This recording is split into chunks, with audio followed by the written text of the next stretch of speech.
కనిపించిన ప్రతి ఇంచు భూమి తన సొంతం కావాలనుకున్నాడు. ఆ క్రమంలో ఇప్పటికే వేల కోట్ల విలువైన ప్రభుత్వ భూములను చెరబట్టాడు. వెంచర్లు వేసి మరీ వాటిని అమ్మకానికి పెట్టేశాడు. ఇన్నాళ్లు జీ హుజూర్ అంటూ అధికారులు ఆ మాజీ ఎమ్మెల్యేకు సాగిలపడ్డారు తప్ప ఏనాడు ఇదేంటి సార్ అని ప్రశ్నించలేదు. కానీ ఇప్పుడు ప్రభుత్వం మారింది. ఆయన కూడా మాజీ అయ్యారు. పాపల పుట్ట పగిలి అధికారంలోకి ఉండగా చేసిన అక్రమాలన్నీ ఇప్పుడు ఒక్కొక్కటిగా బయటకు వస్తున్నాయి. ఇంతకీ ఆ నేత ఎవరు? ఆ కహాని ఏంటో ఇప్పుడు చూద్దాం.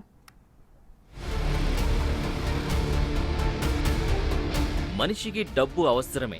అది కష్టపడి సంపాదిస్తే కాదనేవారు ఎవరూ ఉండరు.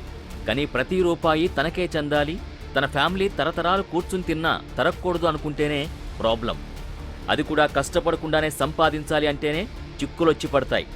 ఆలోచన మనిషిని చేరాని తప్పులు చేసేలా చేస్తోంది. చివరికి అది ఎక్కడికి దారితీస్తుందో కూడా ఊహించలేం. అలాంటి సాలిగూడులో ఇరుక్కునేందుకు సిద్ధంగా ఉన్నారు ఓ బీఆర్ఎస్ మాజీ ఎమ్మెల్యే. ఆయన గురించి ఎంత చెప్పినా తక్కువే. ఆయన చేసిన అరాచకాలు అన్నీ ఇన్నీ కావు.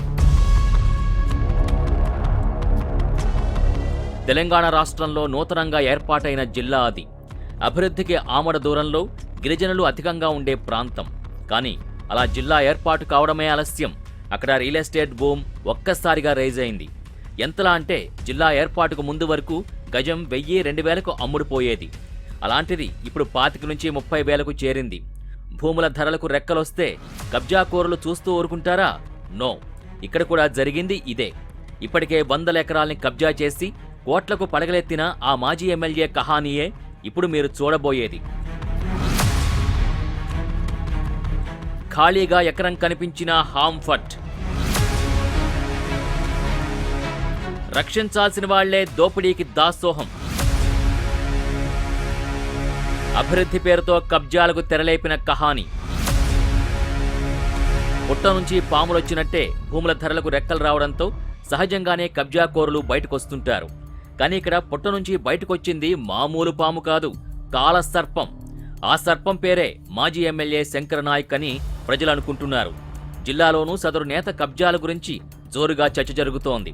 10 ఏళ్ల పాటు మహబూబాబాద్ ఎమ్మెల్యేగా ఉండి అతను చేసిన కబ్జాల్ని తెలుసుకుంటే మీరు నోరెళ్లబెట్టడం ఖాయం.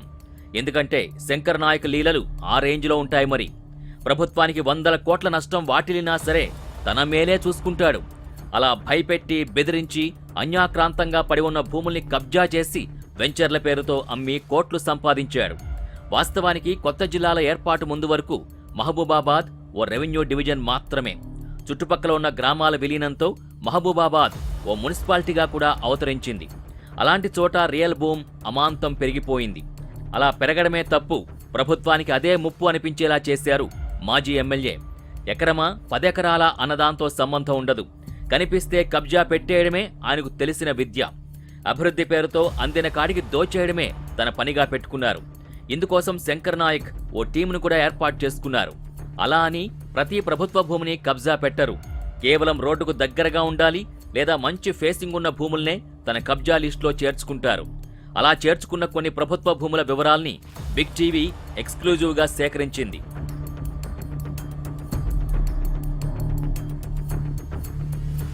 ప్రభుత్వ భూముల్ని చెరబట్టిన వైనం. సలామంటూ సాగిలపడ్డ అధికారులు. ఇప్పుడు మీరు చూస్తున్నది మహబూబాబాద్ జిల్లా నందనఘాట్ నుండే ప్రైమ్ ఏరియాలో వెలిసిన ఓ వెంచర్. చుట్టూ ప్రహారీ గోడ నిర్మించారు. సైడ్ డ్రైనేజీ, రోడ్లు అన్నీ కూడా లేఅవుట్లో మెన్షన్ చేశారు. ఎలక్ట్రిసిటీ పోల్స్ పాతేశారు. ప్లాట్స్ కూడా మ్యాపింగ్ చేసేశారు. గజానికి ధర 2 నుంచి 30,000గా నిర్ణయించారు. ఇక అమ్మకాలు చేయడమే లేటు. మీరిక్కడ ప్లాట్ కొనుక్కుంటే నిండా మునగడం ఖాయం. ఎందుకంటే ఈ వెంచర్ వెలిసిందే ప్రభుత్వ భూమిలో. 40 ఎకరాల ప్రభుత్వ భూమిలో కొండలు గుట్టలు వదిలిపెట్టి మిగతా 36 ఎకరాలు కబ్జా చేశారు.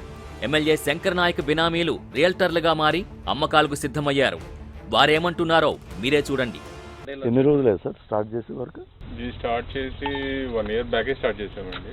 ఓన్లీ రోడ్లు వేసేసి లెవెల్స్ ఏం లేకుండా జనరల్గా ఏం చేస్తారంటే మంది చూడండి మొత్తం మట్టి లెవెల్ అంటే ఫిల్ చేసుకోవాల్సిన అవసరం లేదు. ఇప్పుడు మీరు యాడైనా చూడండి రోడ్డుకి దీనికి 5 అంగుళాలు 6 అంగుళాలే గ్యాప్ ఉంటుంది, తేడా ఉంటుంది. మీరు తీసుకొచ్చి మట్లు 1 లక్ష రూపాయలు మట్టి ఫిల్లింగ్ అవసరం ఉండదు. టోటల్ ఒకటే లెవెల్లో వస్తుంది. విన్నారుగా, మీరేమీ చేయాల్సింది ఉండదు, అంతా తామే చేస్తామని కస్టమర్లకు హామీ కూడా ఇస్తున్నారు శంకర్ నాయక్ బినామీలు. ప్రభుత్వ భూమికి already water pipe line connection కూడా తీసుకున్నారు అంటే అధికారులు ఏ స్థాయిలో వాళ్ళకి సహకరించారు అనేది అర్థమవుతోంది. అడిగే నాథుడు లేకపోవడంతో ఇన్నాళ్లు ఆడింది ఆట, పాడింది పాటగా సాగింది. ఇక నుంచి మనం మరో సీన్కి మూవ్ అవుదాం.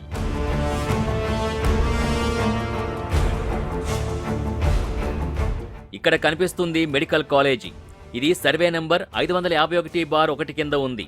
30 ఎకరాల ప్రభుత్వ భూమిలో మెడికల్ కాలేజీ నిర్మాణం జరుగుతోంది. సూపర్ స్పెషాలిటీ బ్లాక్ మినహా వర్క్స్ అన్నీ పూర్తయ్యాయి. దీనికి ఆనుకునే జిల్లా పోలీస్ కార్యాలయం కూడా నిర్మాణంలో ఉంది. అంటే కీలకమైన 2 ప్రభుత్వ భవనాలు పక్కపక్కనే, అది ఒకే సర్వే నెంబర్లో ఉన్నాయి. దాంతో ఈ ఏరియాలోనూ భూముల ధరలు కొండెక్కాయి. రేట్లు అంతలా పెరిగాక మాజీ ఎమ్మెల్యే ఎందుకు ఊరుకుంటారు కదా? అస్సలు ఊరుకోలే.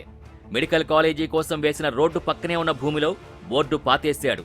అందుకోసం మెడికల్ కాలేజీ అలైన్మెంట్ని చేంజ్ చేయాలని తాను ఎమ్మెల్యేగా ఉన్నప్పుడు డిమాండ్ చేశారు. అలా కాదు సార్ అని అధికారులు చెబుతుంటే వాళ్లపైనే అసహనం వ్యక్తం చేశారు. ఒక్కసారి ఆ వీడియో మీరు కూడా చూసేయండి. ఆ బిల్డింగ్ పాయింట్ ఫిక్సప్ చేసేసి ఆ బిల్డింగ్ తోటి ఈ లైన్ రావాలి. సేమ్ మెథడ్ పనిచేస్తుందా ఇప్పుడు మనం ఇట్లా చేసినాం. You are getting my point. ఆగా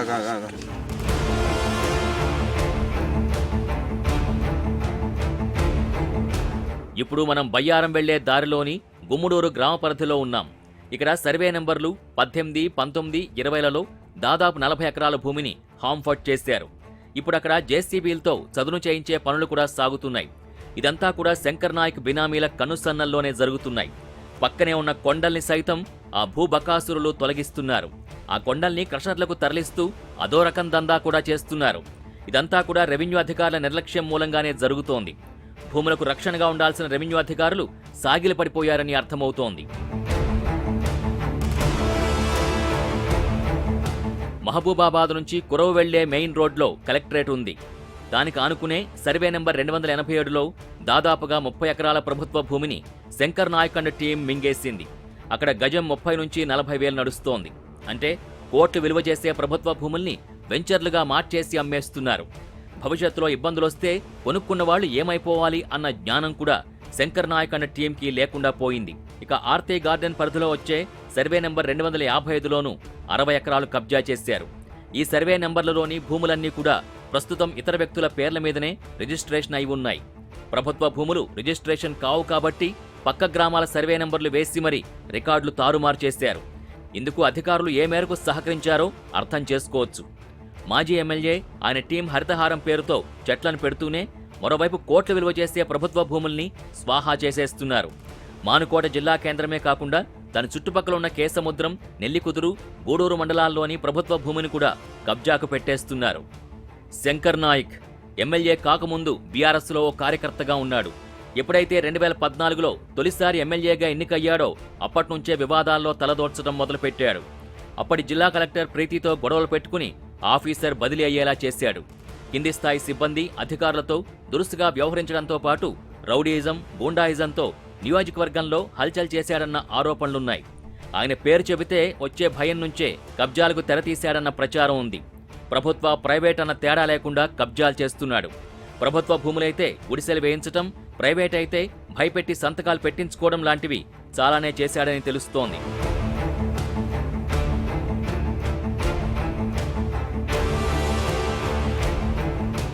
శంకర్ నాయక్ అరాచకాల గురించి జిల్లాలో పనిచేసిన ప్రతి ఒక్క అధికారికి తెలుసు.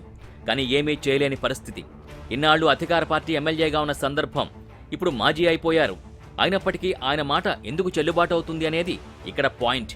వాస్తవానికి ఇప్పుడు మనం చెప్పిన భూములన్నీ రికార్డుల ప్రకారం ప్రభుత్వ భూములుగా ఉన్నా వాస్తవానికి అవన్నీ ప్రైవేట్ వ్యక్తుల ఆధీనంలో ఉన్నాయి.